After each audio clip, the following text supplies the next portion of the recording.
Sir क्या आप बस 1 मिनट के लिए मेरे ऊपर ध्यान दे सकते हो? मैंने 3 दिन से कुछ भी नहीं खाया है।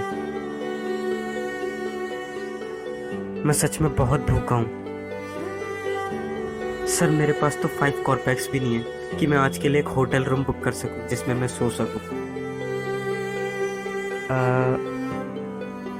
मैं पिछले 8 साल से एक विलेज में स्कूल टीचर था, लेकिन मेरे कलीग्स ने मेरे खिलाफ एक ऐसी कॉन्स्पिरेसी रची कि मुझे आज नौकरी से हाथ धोना पड़ा।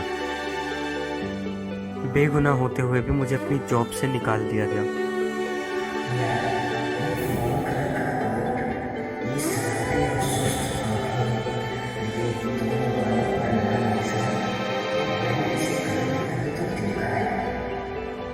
सर आप सोच रहे होंगे कि अगर मेरी जॉब चली भी गई तो मुझे एक नई जॉब मिल जानी चाहिए थी। बेशक आप सही सोच रहे हो, मुझे एक जॉब का ऑफर आया है, लेकिन वो कलुगा से आया है और वहां पर जाने के लिए मेरे पास पैसे नहीं हैं।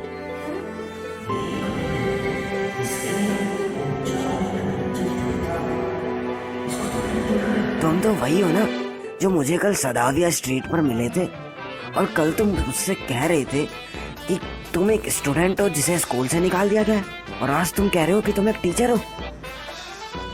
मैं समझ गया हूँ, ना तो तुम एक टीचर हो और ना ही तुम एक स्टूडेंट हो। तुम एक ठगी हो जो लोगों से झूठ बोलकर पैसे हटता है। तुम रुको, मैं अभी पुलिस को बुलाता हूँ, तुम्हारी जगह जेल में है। अरे नहीं नहीं नहीं नहीं सर, सर मैंने आपसे झूठ बोला था। ना तो मैं एक स्टूडेंट हूँ और ना एक टीचर हूँ। लेकिन सर मैं और कर भी क्या सकता हूँ? अगर मैं लोगों से सच बोलूँगा कि मुझे रात के जुगाड़ के लिए पैसे चाहिए तो कोई भी नहीं देगा। तो फिर तुम कुछ कर क्यों नहीं लेते हो? सर लेकिन मुझे काम देगा कौन?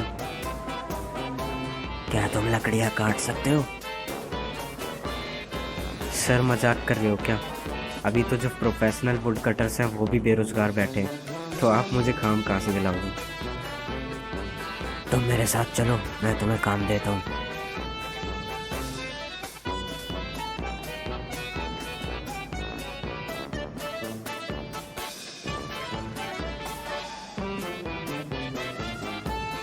ओल्गा, इसको जाकर लकड़ी काटने की जगह दिखा कर आओ। आज से ही हमारे लिए लकड़ियां काटा करेगा। चलो मेरे साथ।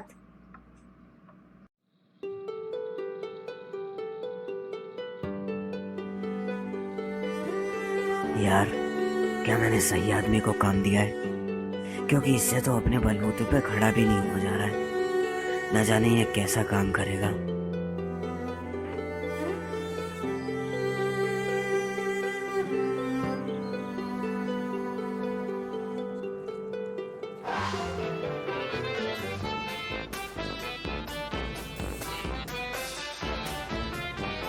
चुपचाप खड़े होकर इन लकड़ियों को काटो।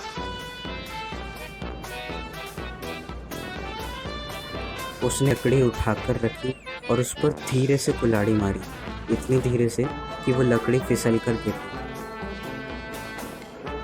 उसने दोबारा ट्राई करा और दोबारा से धीरे से कुल्हाड़ी को उस पर मारा, वो दोबारा से फिसल गई। उसने ऐसे ही बहुत बार ट्राई करा। उसे इस बात का डर था कि कहीं वो रात के वोडके के नशे में कुल्हाड़ी को अपने पैर पर न दे मारे।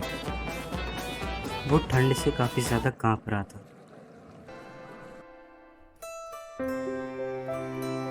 सर सारी लकड़ियां काट दी गई है। क्या? जाओ और ये 50 कॉर्पैक्स उस जेंटलमैन को जाकर दे दो।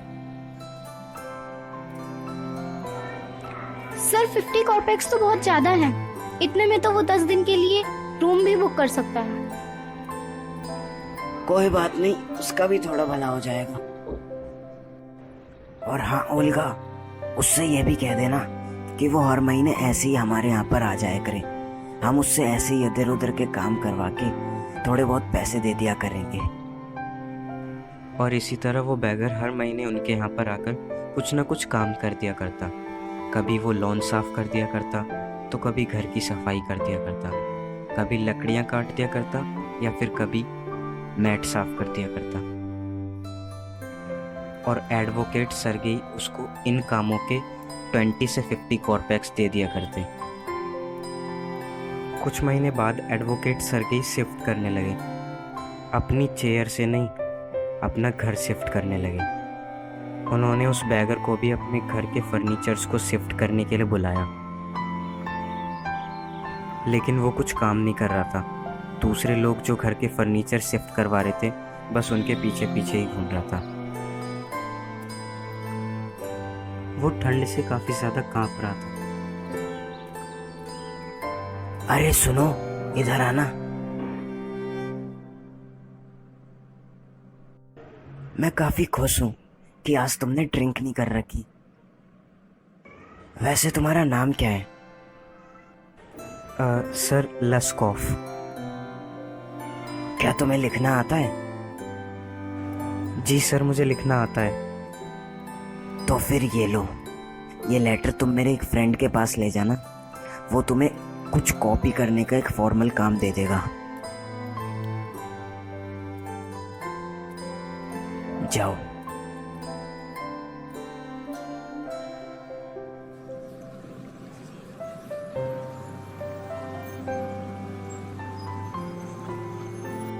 अरे सुनो, तुम तो लस्कॉफ हो ना? यस सर, मैं लस्कॉफ ही हूँ।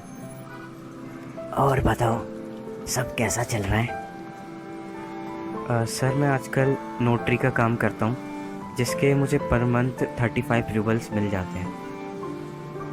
भगवान का लाख लाख शुक्र है। देखो, मैं तुम्हारे लिए भगवान का फरिश्ता साबित हुआ।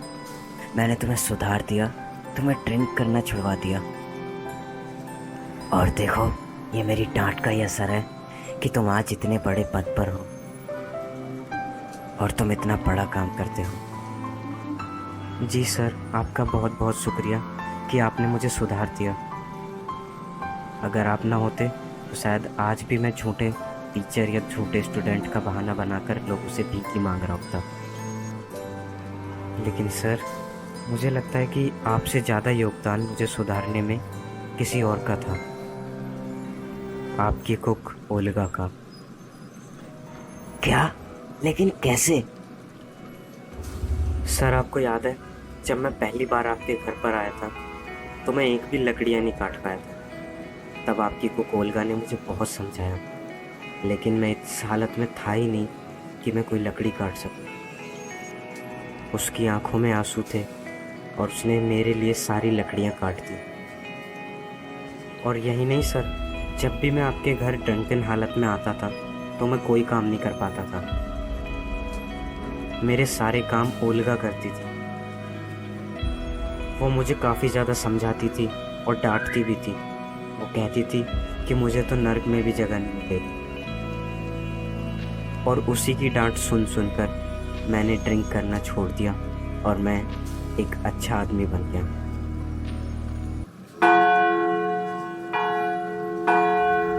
अच्छा सर, अब मुझे चलना चाहिए।